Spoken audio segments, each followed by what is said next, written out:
right. I just want to take a moment to reflect on Dr. Aronson's beautiful keynote.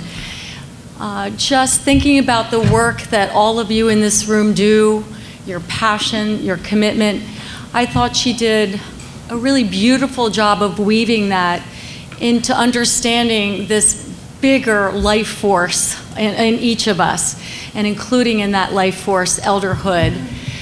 Some of the takeaways were making the invisible visible, looking at value and worth. And what I was most struck by is really the beauty in all of our vulnerability as human beings. So it was a wonderful segue at the end of her presentation for this panel. And we have the just fantastic opportunity to hear from folks in the field who are working on age-friendly transformation. What I'd like to do is just introduce our panelists here, and I'm just going to go down. We're going to start with you, Brian. And Brian is the chair of Oakland's Mayor's Commission on Aging, and he serves on the Livable Oakland Committee, which focuses on the city's age-friendly initiative. He's also the owner of Care Builders at Home, a non-medical home care company based in Oakland. And our panelists are going to present their experience working within their communities, and in the case of one of our panelists, sort of a big picture perspective on age-friendly developments. So Brian, welcome. We're really thrilled to have you. Thank you. Sitting next to Brian is Tanya Bustamante, who is the Aging Services Manager for the City of Berkeley's Health, Housing, and Community Services Department. And you're going to hear from Tanya that she has this passion of working with the community and for the community. Frankly, it's threaded throughout everybody's presentation here. So she's going to talk about her partnerships with age-friendly Berkeley partners. Next to Tanya is Suzanne Chenfil. She is the Human Services Director for the City of Fremont. She oversees the Aging and Family Services Division, and this is one of 3 divisions within the City of Fremont dedicated to working with individuals with needs across the generations. Again, that theme really populating all of our psyches about really addressing needs wherever they are, and certainly in elderhood. And last, we have Rafi Nazarians. He is the Associate Director for AARP California. He's also the statewide coordinator for the Network of Age-Friendly States and Communities, and works with jurisdictions throughout the state. Rafi is going to talk a little bit, he'll be our first presenter here, about this collaboration between AARP and the World Health Organization. And so we're going to get this big picture perspective, but also as somebody who works with communities, we're going to get a real granular sense of how that work unfolds. Just a quick note, we would also like to acknowledge that Emeryville, so we've got Oakland, we've got Berkeley, we've got Fremont, and then we've got this big picture perspective from ARP. I wanted to mention that Emeryville is also in the process of developing its age-friendly initiative. And unfortunately, because of some scheduling challenges, we're not able to participate on the panel. However, in our cafe discussion, we do have a breakout session, and that's addressed to Emeryville. So if you are working with Emeryville, living in Emeryville, have a connection or an interest, please join that discussion breakout session. We're going to talk about next steps with Emeryville. Before we just get started here, I just want to just mention that on your tables, again, I think Wendy had mentioned there's some 3x5 cards. We've got folks around the room at the end. We're going to hear from each of our panelists, and then we're going to ask some prepared questions, but afterwards, we'd like to hear from all of you. So thinking about engagement, again, Dr. Aronson really left us at this moment of beginning to jump in, to dive in, and all of you already are, and we're going to hear more about that today. So please ask your questions. Think about this as these themes can surface again in your breakouts. One thought that I had, I just wanted to mention, as Wendy shared, I've had the great opportunity to be part of this annual conference for a few years. And if you think about the motivational stages of change, we are really moving, and have concertedly over the past few years, from change being in a pre-contemplation to a contemplation to a preparation, and we are solidly in that action phase. So this is a very exciting moment. And with that, I would just like to introduce Rafi again, who's going to go first. And he's going to provide sort of this big picture perspective. And Rafi, we're inviting our panelists to go to the podium. Good morning, everyone. Hello, Alameda County, and everyone here. Thank you so much for having me. I'm Rafi Nazarians with AARP California, Associate State Director. I flew in from Los Angeles this morning, and thanks for having some cool weather. I really appreciate that. We've been doing a lot of work with folks up and down the state, but particularly here in the Bay Area in Alameda County. And Wendy really asked me to provide a kind of a 30,000-foot overview of the age-friendly network of states and communities. So I'll try to do that, and then we'll dig in more with our actual jurisdictions here in Alameda County. So how many of you are familiar or members of AARP? Awesome. So just as a quick introduction, we have 38 million members in the United States, 3.3 million members in the state of California, and to be exact, as of this morning, 742,588 members in the 9 Bay Area counties. So we have quite a presence here, and we've been doing lots of work on different issues throughout the years. But several years ago, and this is really related to a lot of what Dr. Aronson was talking about, we looked at some issue areas we were working on: financial resiliency, caregiving, technology, so on and so forth. And we really decided to take a concerted effort and to focus on livable communities. So we have a group of people that come up with our policies. So livable communities, we define it as a community that is safe and secure, has affordable and appropriate housing and transportation options, and supportive community features and services. So that's the umbrella work for our work across the country in states and communities, and it generally takes place at the local level. Age-friendly communities is one of the tactics that we use in that. So the Age-Friendly Network was developed by the World Health Organization back in 2006. And it was in relation to the silver tsunami, although we don't really like to use that term, of the aging boomers. And so the World Health Organization came up with this framework to really focus on aging because of the high number of older adults that were coming online, so to speak. So the AARP network of age-friendly communities started when the World Health Organization decided that it didn't have the bandwidth or the manpower to do this worldwide. So they went all across the world and found affiliates. So AARP is the affiliate for the World Health Organization in the United States. So any work that's done through WHO in the US is done in conjunction with AARP. And it's a process that can help communities address physical and social barriers that prevent people from being engaged in community life they want to be. So AARP, through the network, provides support for communities that want to develop policies, systems, services, and products and technologies that promote health and maintain physical and mental capacity across the life course, and of course enable people, even when they're experiencing capacity loss, to continue to do the things they value. So we'll just go over the next slides very briefly, but there's different ways of joining the network, and I'll let you know how many we have in a second, but here we have Fremont, Berkeley, and Oakland are in the room, and they all joined in the model on your left, which is a single community model. So that's when a city, a county, a borough can join on its own and do its own work. And then Alameda County joined on the county-based model, so that's when the county joins alone.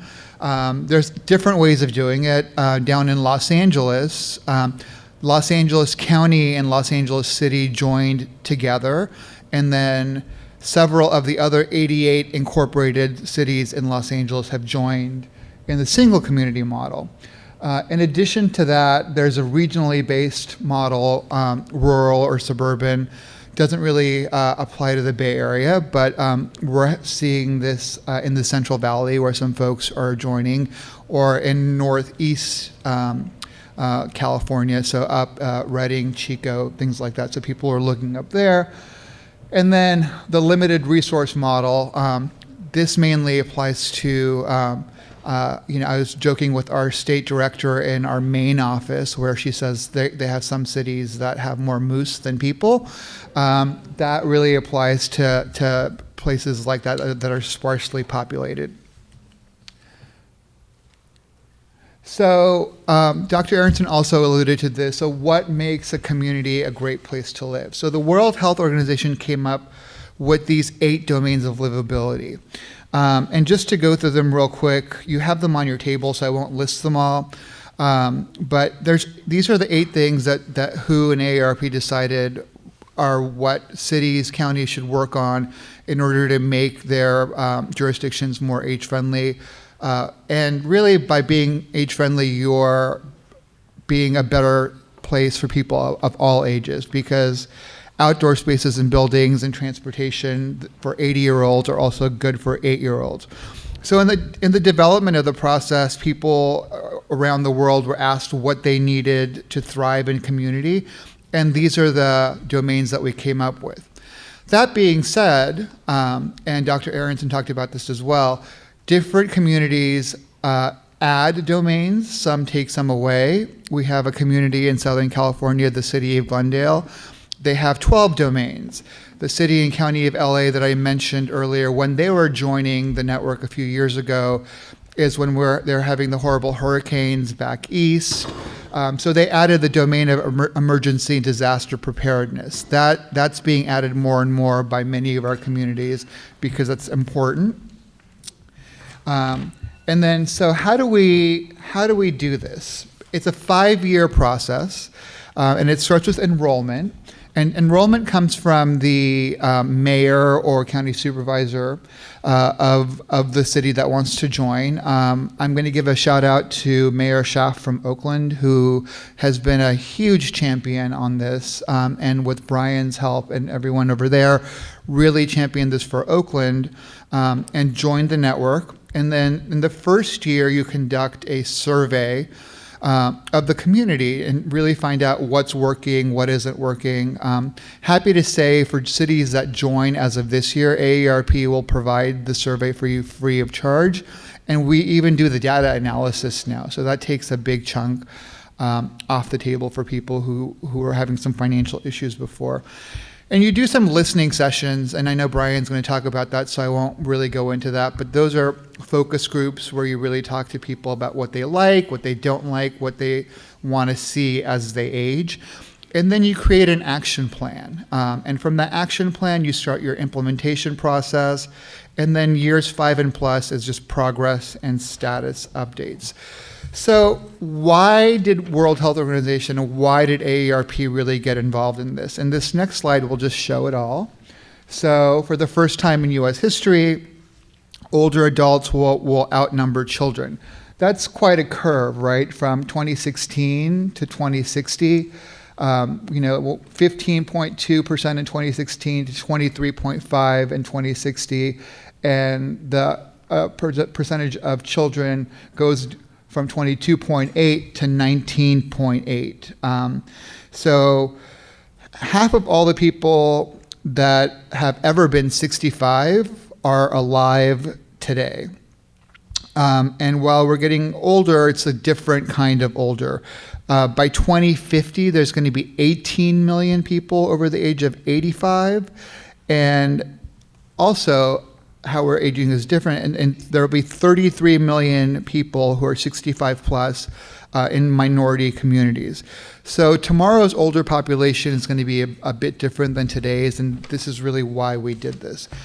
This next slide is something when I saw really shocked me, but it's true. A 10-year-old American child today has a 50% chance of living to be over 100 years old.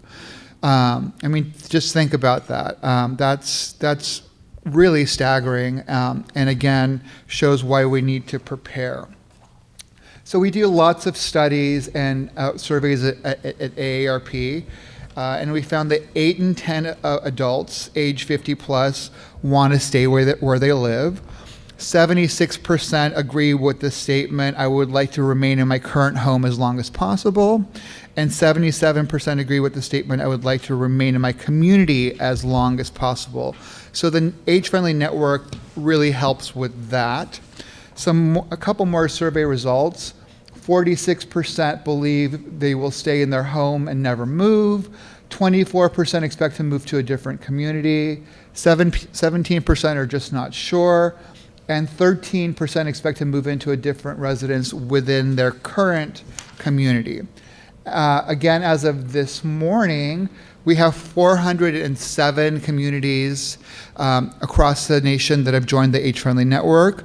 We have 5 states. I'm happy to say that this year, the state of California, Assembly Bill 1118 by Assemblymember Blanca Rubio was passed the state assembly and the Senate and was signed by the governor, and it's going to ask California to consider joining the network. This next slide shows our network in California right now. We have 40 members as of right now, with 5 more coming online as of next week. Just a couple tools to really use to do some research when you guys want to look at the Age-Friendly Network is the Livability Index. It's a really great tool, and the address is on the bottom, or you can just Google AARP Livability Index. You can put in 3 counties, 3 cities, 3 addresses, a city, a county, and address. It'll compare all 3 of them. It'll show you scores on all these things, and it'll show you where the data came from. And you can actually click on the plus button. It'll take you to the actual source of the data. One thing I tell the people in California is you're going to get a lower score, and that's because the cost of housing in California is so high. So don't fret, don't call me, I can't do anything about it. It is what it is. And then again, some resources that we provide on our website, you can actually order them as well. We publish this every year, so where we live, and where we talk to leaders from across the country on new and innovative things they're doing. And then we also have the Roadmap to Livability series on everything from transportation to housing to economic development. All this is available free of charge online, or you can also order copies to come to you as well. And then we have something called the AARP Community Challenge Grant. These are quick acting grants that we did 4 months or less to get it done. I'm actually flying back to Los Angeles tomorrow to the opening of a new intergenerational park that was funded in part by this grant. So lots of exciting things going on down there, and I'm getting my time, so I'll stop there, and then I'm sure we'll take questions later. So thank you very much. So good morning. It's a pleasure to be here today to join you and to talk a little bit about Fremont's journey to becoming an age-friendly city. Fremont embarked on the creation of an age-friendly community because, as Rafi said, we believe that an age-friendly community is really a livable community for everyone. We took our first step in February of 2017 when our mayor sent a letter to the World Health Organization and AARP saying that we were joining the Age-Friendly Network and that we were preparing to embark on a survey and a community dialogue with elders in our city. We wanted to know how the city was doing in the 8 domains of livability that are set out by the World Health Organization. But we also added a 9th domain based on the interests of our senior commission, and our 9th domain had to do with dementia-related support. So we have 9 domains. We also tweak them and recombine them a little bit depending on the needs of our own community.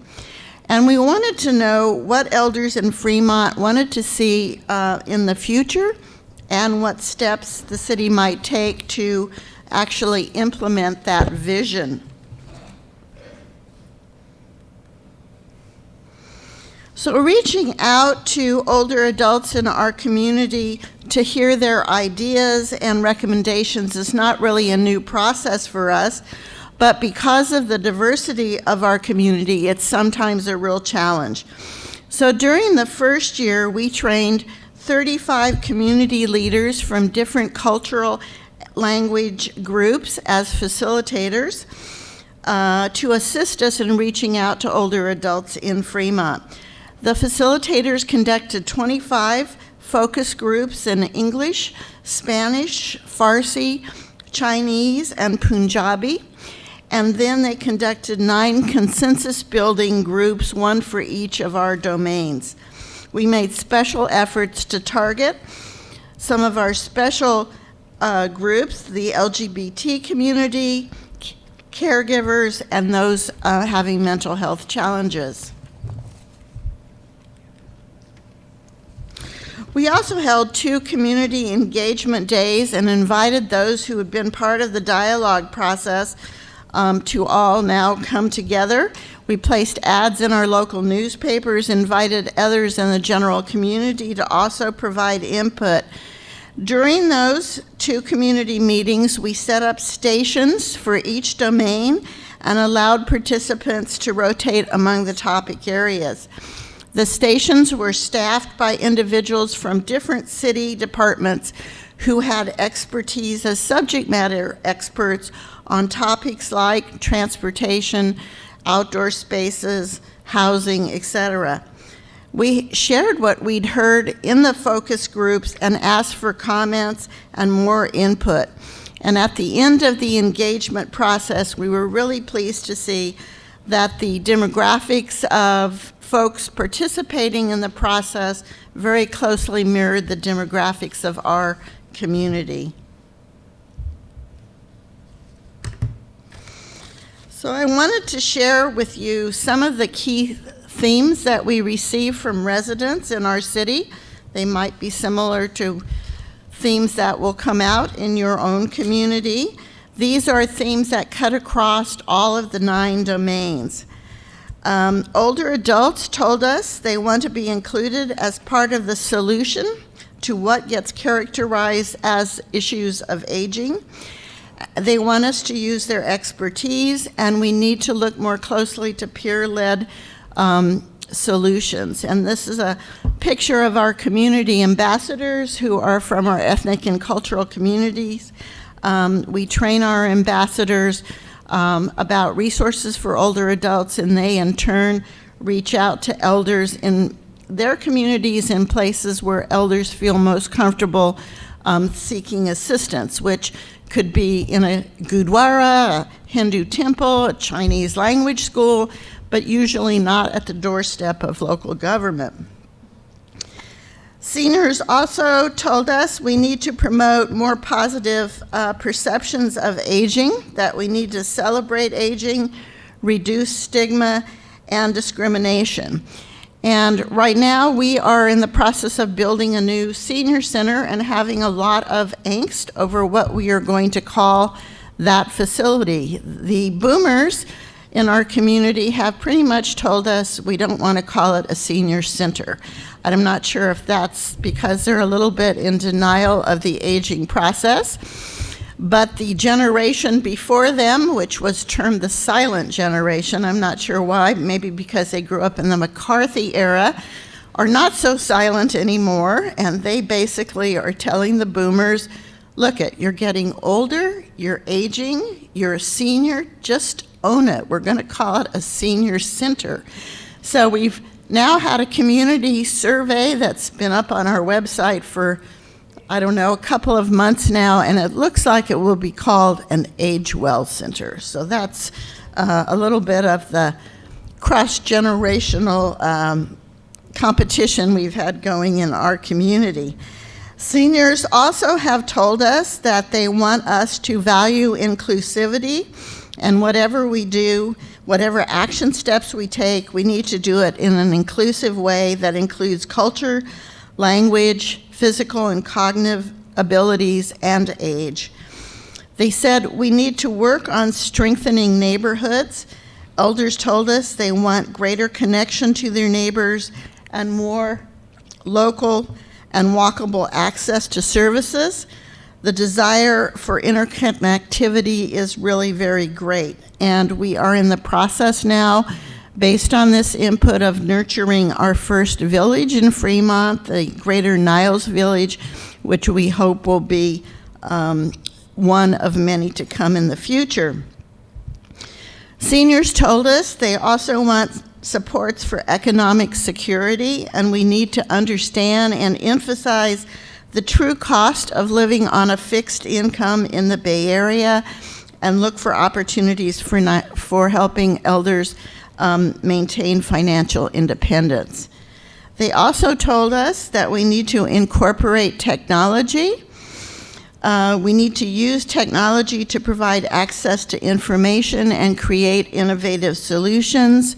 We are, for example, adding Lyft service to what has traditionally been our paratransit senior taxi program, which we have now rebranded and have renamed it Ride On Tri-Cities.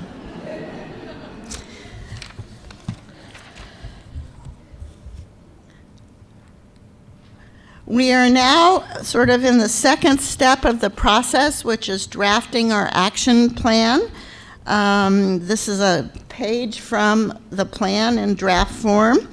We are beginning to retouch bases with each of our city departments who have been participating in the senior dialogue process and had heard directly from older adults, and they've been thinking a little more about older adults as they do their work. And we're asking them now to help us in developing action steps. For example, our police department has developed a telephone reassurance program using senior volunteers to call and check on some of our more vulnerable elders. Our IT department is noodling over the development of a telephone app to help seniors get better connected to local resources. And our Public Works Department has been working on Vision Zero, which relates to traffic safety and traffic deaths, and based on a lot of things they heard from older adults. They have done quite a bit of work in redesigning some of our intersections and enhancing street crossings. We've also increased countdown pedestrian signals from 50 to 220 locations throughout our city. Before, when the light said you could cross, the little hand went up that said stop, and you had no idea, whether you could step off the curb or had 20 seconds to get across the street. So the counting signals I think are really important for everybody in terms of safety. We've also brightened all of our street lights so it's not so dark. In our community, we have all of our street lights now using LED lights, that's 16,000 traffic lights. And as you can see, there's been a huge reduction in traffic facilities, which impacts all of our community, but the largest percentage is for persons over the age of 65. So this is just, I think, one example of how an age-friendly community is becoming a livable community for everyone. Thank you. Good morning. So I am the Aging Services Manager for the City of Berkeley's Health, Housing, and Community Services Department. So Berkeley embarked on the Age-Friendly Initiative a few years ago as a collaborative partnership between local government and some of our community partners, including Lifelong Medical Care, Ashby Village, the Center for Independent Living, and others. And once Berkeley was accepted into the World Health Organization's network of age-friendly communities, city leadership included the Age-Friendly Initiative as part of the city's strategic plan, which further demonstrated the city's commitment towards working towards a community that was livable for all ages. The city's strategic plan has 9 goals, One of these goals is to champion and demonstrate social and racial equity, and the Age-Friendly Initiative falls under that goal. So in order to inform our age-friendly plan, we conducted the community survey. We also conducted a couple of focus groups, not as many as the city of Fremont, but we did our best to capture input from communities that we don't typically get a lot of input from. And we also conducted informational interviews with city staff from 9 different departments in the city. And the goal was really to identify activities and projects that were completed and even some that were in the pipeline and that really took into consideration the needs and concerns of older adults. We really wanted to obtain a more robust picture of what city staff and city departments viewed as priorities. And we also wanted to have a conversation with city staff and increase their awareness of older adult concerns. Let them know that aging is definitely something that we all have in common and that we can all work together on. And so those departments include the city clerk's department, the finance department, planning, parks and rec, fire department, IT, public works, and our own health, housing, and community services department.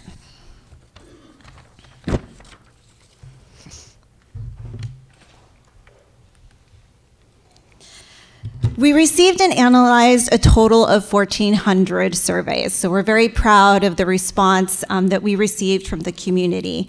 And I'm not going to go into the detail of all the data that we collected and analyzed, but I did want to give you a snapshot of how our older adult community responded when asked why Berkeley was a great place to live and why it was not a great place to age. So we used word clouds to really illustrate the frequency of community respondents and in the response to their question. And as you can see, when they were asked about the reasons why Berkeley is a good or an excellent place to age, things like walkable and resources and transit popped up, as well as activities and senior centers. When our community was asked why Berkeley was not such a great place to age or a poor place to age, things like housing cost, cost of living, crime, and transit came up. So while our respondents acknowledged that the city was definitely an activity-rich and a resource-rich community that was accessible, they also identified affordable housing, transportation services, and safety as significant needs in our Berkeley community. So from all the data that we collected, we identified 4 priority areas for our age-friendly action plan. And those are housing and economic security, health and wellness, social participation and civic engagement, and transportation and mobility. So we kind of combined some of the domains. So as I mentioned earlier, the collaborative effort of city staff and departments with our community partners is key to this process. This slide is meant to show you that there really are a handful of entities involved. So we have our community partners, we have our city steering committee, which consists of staff representatives from various city departments. We have our community members, especially through the Commission on Aging, the advisory councils at our senior centers, and other older adults that are involved.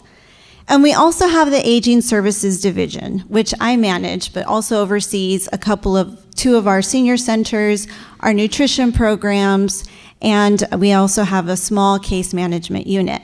So the bulk of our work in the division is really working closely with older adults, but we didn't want the whole age-friendly initiative to fall solely on this division. So we really wanted to involve and include not just our community members, but other departments as well.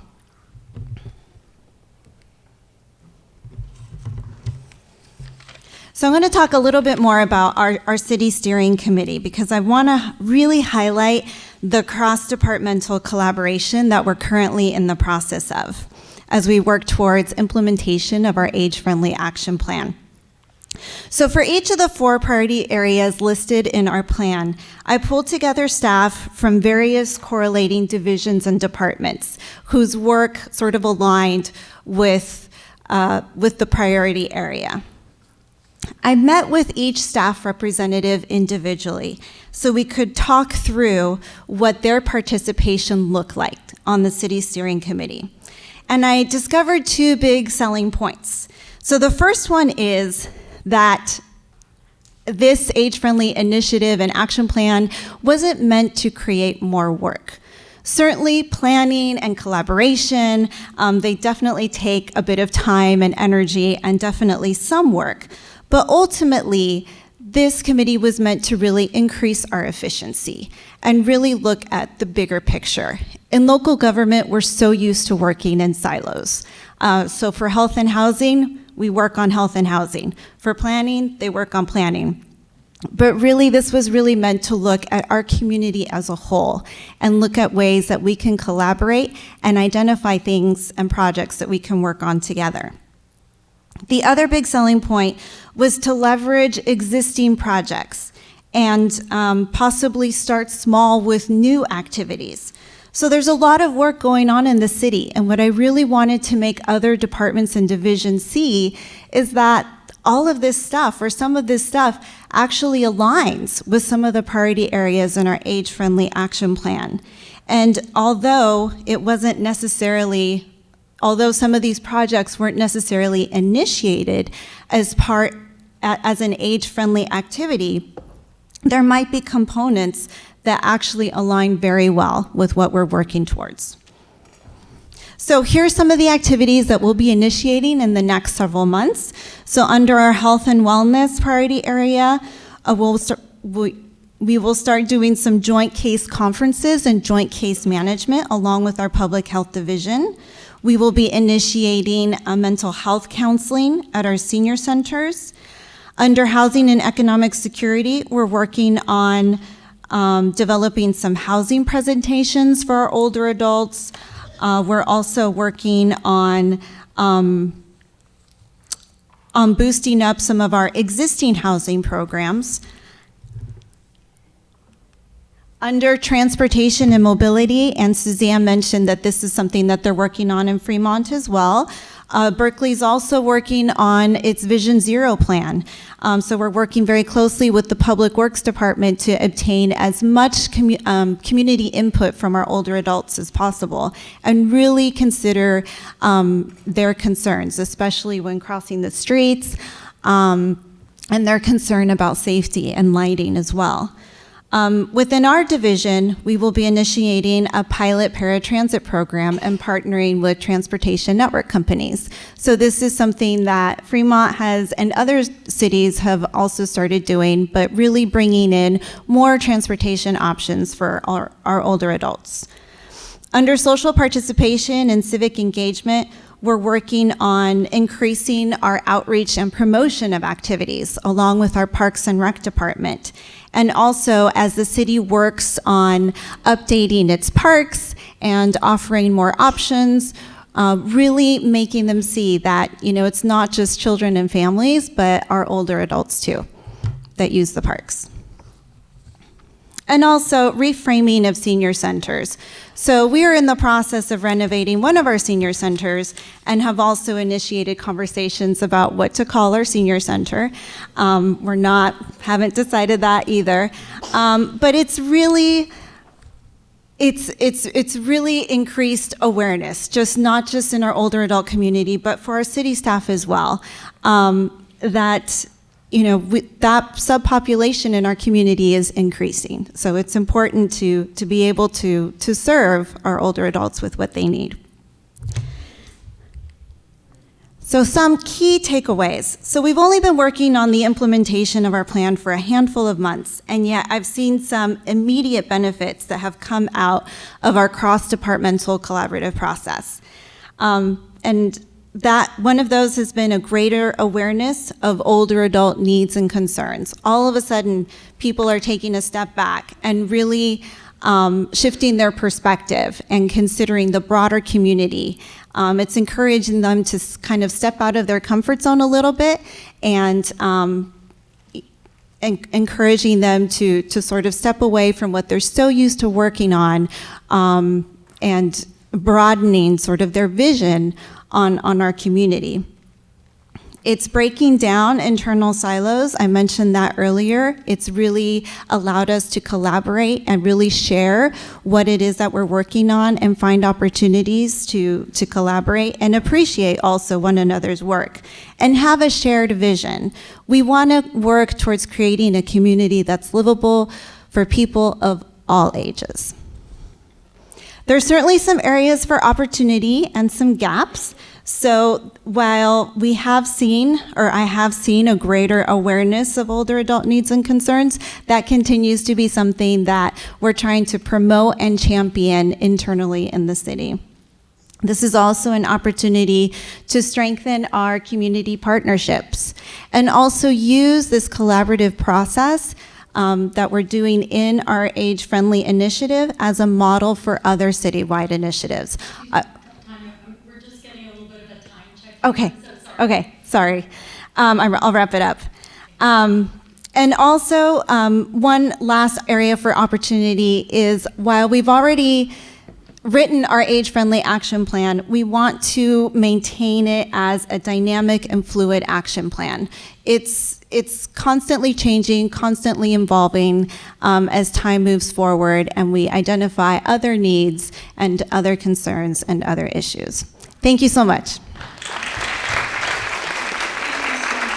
Thank you. I'm Brian Ricks. I'm the chair of the Mayor's Commission on Aging for the City of Oakland, and I'm really happy to share with you some of our activities around this initiative. Now, I will say that of the three cities represented, we are the neophytes of the group, and that we only recently, this past summer, officially joined the Age-Friendly Network. But however, I think in the 2 years that we've embarked on this mission, we've accomplished a lot of great things. And I think that we've really raised the profile of seniors in the city of Oakland, in a city that often has a lot of competing priorities that makes it difficult to get traction. So we'll talk a little bit about that in our presentation. Other way. All right, so how do we get the attention of the mayor's office and the city council people? Well, number one, we talk about the fact that seniors are a growing population in Oakland. If you look at estimates, it can range anywhere between 25 to 30% of all residents of the city of Oakland will be over the age of 65 in the next 10 years. That's a pretty big number. By 2030, this is what our elected officials will see. Well, currently we have 75,000 seniors in Oakland. It is the fastest growing population, with people over the age of 85 being the fastest growing population in the city. Highest percentage of home ownership among groups is in the city of Oakland, and most people plan to stay in the city. I think we only saw during our surveys only 8% of current residents over the age of 65 plan to leave the area. Over 35% of registered voters in Alameda County, or in Oakland is even a higher number, are over the age of 55. You got to pay attention to that number if you are an elected official. And then lastly, seniors vote at a higher rate than anybody else does. And so when we wanted to get that attention, these are the numbers that we led with. But I do want to state that it's good to be able to catch attention by saying that these are important numbers to pay attention to. But I think it's more important for us to make certain that we have a sense of how do we create solutions for a city that has a lot of different problems to deal with. And when you have politicians and we have elected officials who really need people who can help provide guidance on how we can make differences. Let's go. Our initial discussion partners, I do want to bring up Center for Elders Independence. Back in 2017, while we were looking at some of the priorities we wanted to focus on for 2018, they came to us and they invited us to go to the Senior Policy Forum in San Francisco that really introduced us to the concept of age-friendly cities. And we basically had the platform that we really wanted to elevate to give a consistent message to all of the people, the leadership in the city.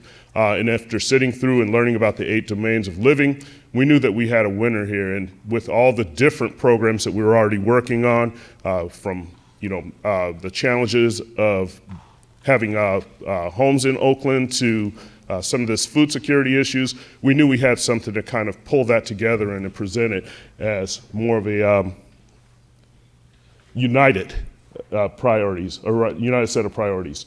The other thing that we really did up front is we did get involvement with the mayor. If we want to have traction with ideas, with something new, with a big initiative, we know we have to get the leadership of the city involved. From the very beginning, Mayor Schaaf has been on board with us and helped us to really kind of define what goals did we want to go out and try to accomplish as we began listening sessions, as we started planning the survey. What was it that we really wanted to send out as a message to the city in order for us to not only be able to engage with its residents, but also come back with workable results that will be able to show that we're making progress. Also, we had AARP as a partner. They helped us really kind of give guidance with developing this whole startup process. How do we put together our listening sessions?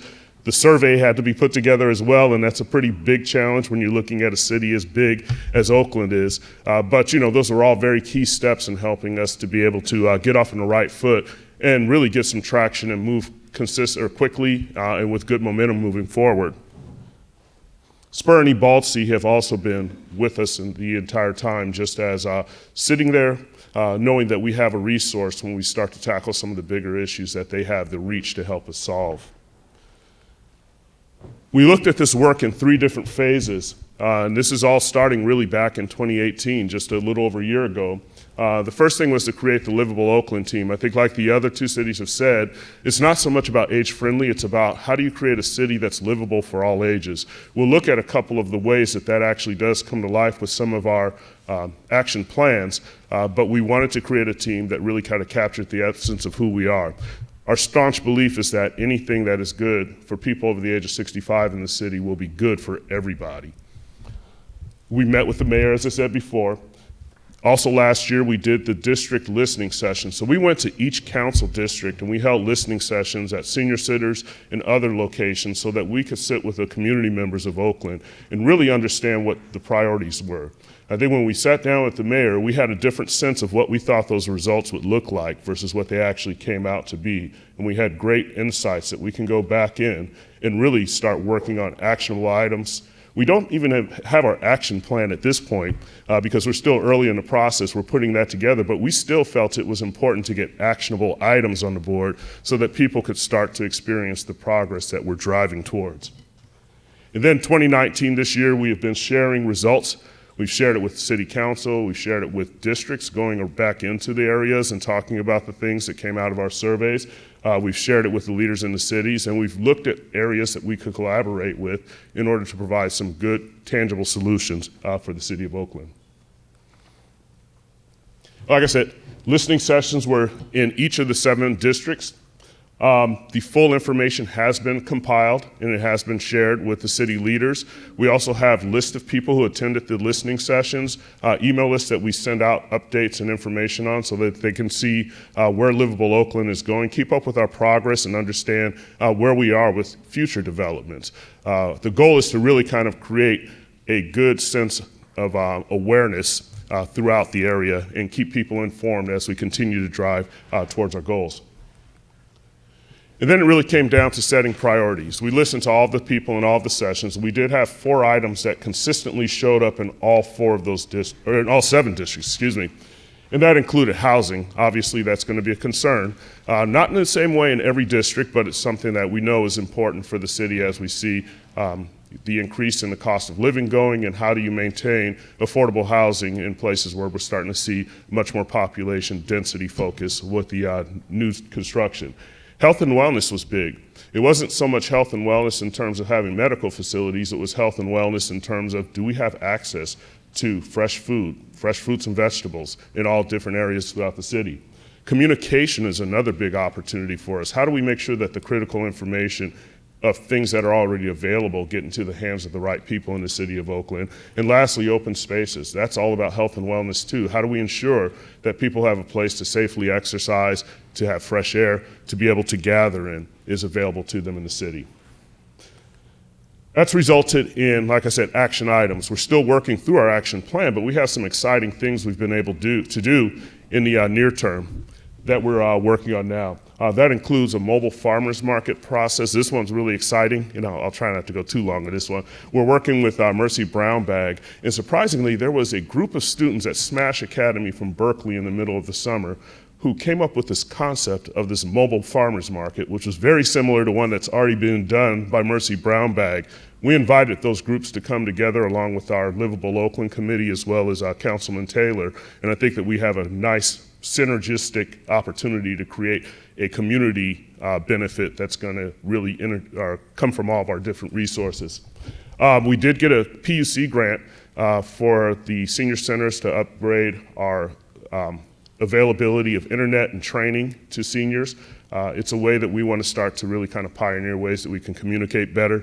Housing, we are looking at shared housing models. Some of the companies that are focusing on that is this a viable solution for low-cost options for people in the community? We're currently interviewing 3 different organizations currently, and we'll see which one we can really kind of get behind to raise to the mayor. And then lastly, open spaces. It's going to be an ongoing one. We're going to start with Mosswood to see if we can get senior playground type of apparatus there, and that's something that we're currently working on from that standpoint. And then lastly, in closing out, to continue momentum, we do meet with the city council members. I think that they have different things that are important to them in their districts, but we mostly want to maintain a sense of visibility with them and keep them involved with this initiative and to continue to look at it as a solution for each of them. We are attending the downtown Oakland planning sessions as well. There are a lot of things going on that's changing the city. We need to make sure that as the changes are coming about, they're listening to the voices and understanding who the population is going to be as they're making their plans. And then lastly, we're looking for assistance in long-term solutions for food desert areas, East Oakland, West Oakland, and without giving away too much, we're talking to a retailer who may be willing to even look at building a delivery service specifically for those areas when you don't have grocery stores available for people. So that will end it for us, and thanks for the time. Okay. Brian, thank you so much. So these panelists, the passion here is really palpable and important and drivers for all of this. And just a couple quick themes. While you're writing your questions, I have some other questions here that I'm going to go ahead and get started, but just recognizing the efforts it takes, those very dedicated meetings and focus groups and reaching out and summarizing the data and working across departments. Let me start with Rafi, with you, just kind of, again, going up a little bit in terms of the bigger or higher level perspective of outcomes. When you were developing this, or ARP and WHO, what were the indicators? What were the reasons that they felt age-friendly was going to be successful? What were they looking for in terms of outcomes? If you could just briefly mention that. So again, it was really geared towards the rapidly aging population. But then, as all the panelists have mentioned as well, we came to the realization that when you become age-friendly, you become a good place to live for people of all ages. Mm-hmm. So we thought, the outcomes would be really focused good work on the local level that will prepare people as they age, but will also be good for everybody. Perfect. I'm going to pivot and go right to the audience questions because these are awesome. So for Tanya, can you tell us more about how consumers were involved in the plan development? And we need you to speak a little close to the microphone. Sure. So as I mentioned, we distributed the community survey. We really wanted to get a broad input from our community. So we distributed the survey at our senior centers, libraries, all different types of venues. And we also approached different community partners to also help promote the community survey, as well as any interest in participating in focus groups. So, perfect. Brian, I'm wondering, there's been a lot of activity, of course, with our fires and and sort of health issues. And when you think about public safety and you're beginning, as you said, you're just in the beginning of that process, talk to us a little bit about how that would be integrated into a platform, making sure that that emergency outreach is a component part. I think that's a great question. In fact, with the power outage that happened over the last week, I did express to our partners on the Mayor's Commission on People with Disability and the emergency operations managers that, as PG&E was cutting power, and I understand the reason why, it wasn't coming up quickly enough, and we were having a drop in temperatures. And in running a home care company, I can tell you, we were running generators to people's homes and recharging oxygen meters, recharging cell phones where there was no communication. And so it's very necessary for us to relook at that and try to find ways to understand who our vulnerable populations are. So we will be meeting with those two parties in December to look at how the commission can collaborate with them and try to start creating the framework of a way of identifying who our vulnerable community members are, so that when we have emergencies, we know how to access them. Thank you. I'm going to switch to you, Suzanne. We have a question, and at first thought it may not be sort of at the local level, but I think each of you can address this. And this is, should we add a domain? You had added a 9th domain, I believe, in the city of Fremont for a livable planet. Really looking at the big picture and integrating in the efforts in the community, not just older adults, but other generations as they are developing some of these ideas. So thoughts about maybe adding a livable planet, but also that intergenerational input within your own city and more broadly for livable communities, please. Excuse me, I think with many of the environmental issues that we're looking at today, like global warming and other things, that would be an outstanding domain to add.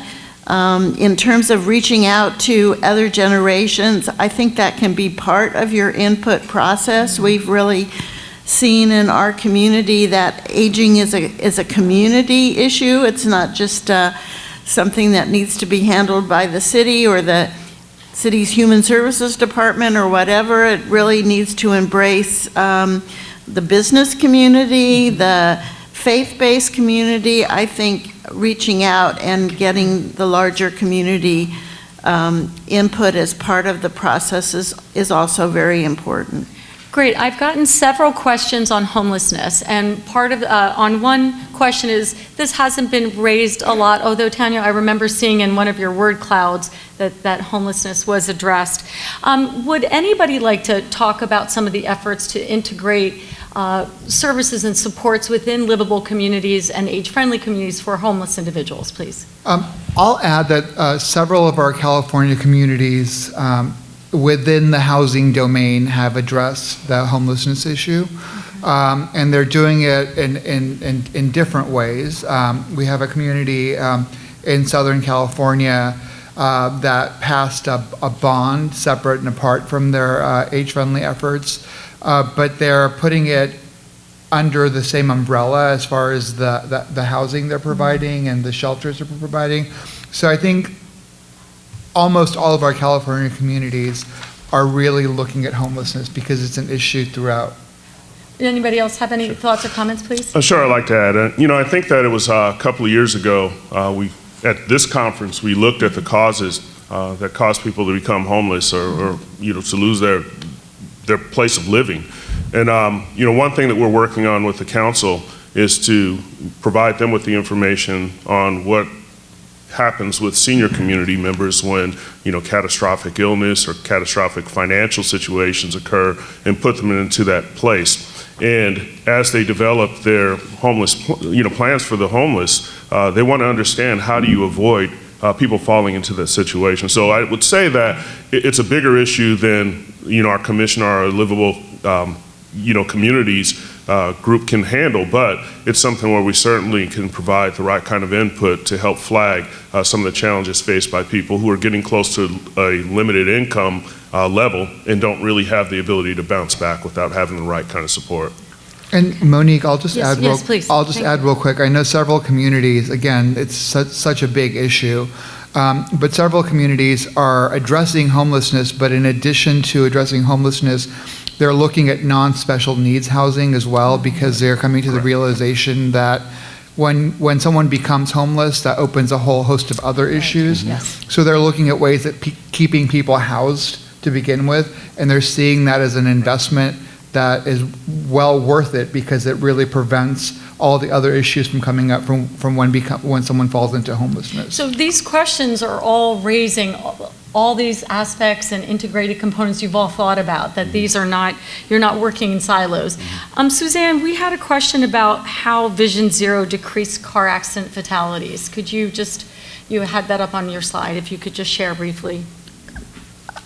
I think the Public Works Department has really made a tremendous effort to just make our streets a lot safer, and as a result, there have been fewer traffic fatalities, and older adults certainly have been recipients of the benefit of that particular program. I needed to jump in on the housing. Yes, please. So we just approved a housing navigation center in Fremont with a huge amount of, I'd have to say, backlash from members of our community. We had community workshops with as many as 800 residents, but our council felt very strongly about the issue, and on a 7-0 vote, moved forward with the navigation center. I think there is a real disconnect right now between our affordable housing projects that are in the pipeline and the issue of homelessness. Right now, even with our A1 housing funds, we're getting to folks that are at 20% of median, but if you look at older adults and persons who are on disability, they're making more like 12% of median income, and that income is fixed. And we have a huge gap now between people on fixed incomes who are not even going to be able to get into our housing at 20% of median. So we really need to be looking at that area. Can I just tack on to that, because this is another question about shared housing, and while we're still on this particular subject here. So guidelines for shared housing that were proposed, I think in some of your research you were talking about shared housing. Would anyone care to chat a little bit more about that, the guidelines, and when will the decision made to move forward with the shared housing efforts? I'd like to bring that one up. I think that when we start to look at that as a model, it's not as simple as, home matching. It's not about having a sourcing service. I think that, number one, there's the area of background checking. But more importantly, and what we're talking to the groups about is, what is really the relationship management piece? Anytime you're bringing someone into another person's home, there's going to be the potential for some sort of tension. And if any of the shared housing organizations is really focused on, how do you mediate relationships? How do you make certain that you provide a resource? We have to look out for what are some of the challenges if you ask that person to leave in an area where people have to pay, $10,000 to $15,000 to get a person out of the home. How do we get away from some of those challenges? So we really want to hear, I think, a robust model that focuses not merely on matching people and background checks, but how do you manage the relationship? How do you mitigate any potential tensions that can come from that type of an arrangement? And then I think we have a winning option. Do you want to come in? And then I have a question for Tanya. So we have a really strong partnership with Covia that manages a home share program in our city. It sounds like a great idea, but in our city, a shared room is going for $850 a month. So again, it's the cost factor that's really restricting the program, I think. And I would encourage folks to look at Sonoma County. Yes. Unfortunately, they have a fire there again, but because of the fire 2 years ago, they had to come up with some really innovative home sharing programs, and I think they've done a phenomenal job in meeting that need. So I will just echo that, because I work up in that area and I work with homeless individuals, and shared housing is a big feature. Yep. So just to underscore that. Tanya, could you talk a little bit about, you had mentioned you're working across departments, and this question is about seniors with mental health or behavioral challenges and some of your efforts to address those needs. Thank you. Sure. Well, we have 2 senior centers in Berkeley, and we provide, we use a social service model in our senior centers. It's not solely recreational, so we provide a variety of services and resources. We're open to all older adults, and we don't just offer classes and workshops, but we also and we're trying to also provide more options in terms of mental health counseling. I did mention that, something that we're working on right now, and bringing in other organizations to provide supportive services for this community, as well as working more closely with our mental health division and collaborating in terms of how we can just better serve that segment of the population, because it's definitely a huge need. Great, I've got 2 last questions, and they're open to anybody in the group. And the first is, biggest challenge you experienced in your development efforts and how you overcame it. Anybody want to tackle that one? Biggest challenge. Well, I think one of the biggest challenge that I mentioned in my presentation was really kind of breaking down those silos. And that's something that we continue to experience, but slowly but surely, it's taking those baby steps to move towards more collaboration, greater efficiency, and as I mentioned, my peers and colleagues are starting to see that we're all working towards improving our community. So let's work together on this, because it's certainly something that's impacting all of us, not just a certain group or a certain neighborhood. It really is about everybody. And that continues to be something that we're working on.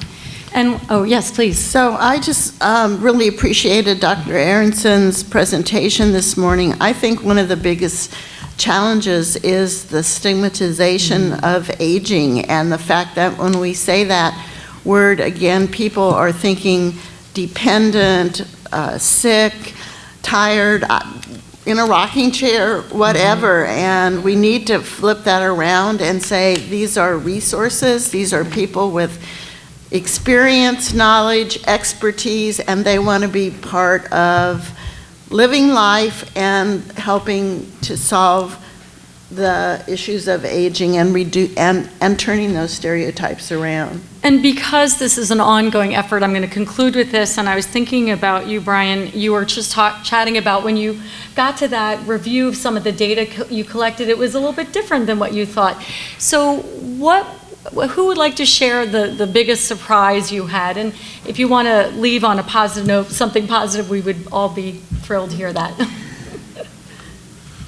Sure, I think for us, when you think of health and wellness, most of the time you're focused on the negative aspects of aging. People are not as able as they once were, and they're thinking of ways to accommodate that, and it really wasn't. The city of Oakland spoke fairly strongly in all 7 council districts in saying that health and wellness to us means the ability to have access to the right kind of food. It means the ability to have access to open spaces. It means being able to exercise in order to maintain our health. It means to make certain that we're safe when we're on the streets at night. So provide a way for us to maintain a lifestyle that supports us, and we will be very happy with that. It was more about staying happy and not so much about medication and hospitals and everything. Great. Anyone else like to share a final thought? I will say I was intimately involved in the City and County of Los Angeles project, and their listening sessions were phenomenal. And I think it was translated into 19 languages. And so they were really able to reach out to people from across the spectrum, and they did listening sessions with the LGBT Center in LA, which has, I think it's the largest LGBT housing project in the country. They also did a listening session with the YWCA, with youth, and they really covered everyone. And most of these came out on a very positive note, and people were really excited to have their voices heard and have their opinions matter and really shape the future of what their communities are going to look like. Well, on that lovely note, I'd like to thank our panelists. They were awesome. Thank you so much.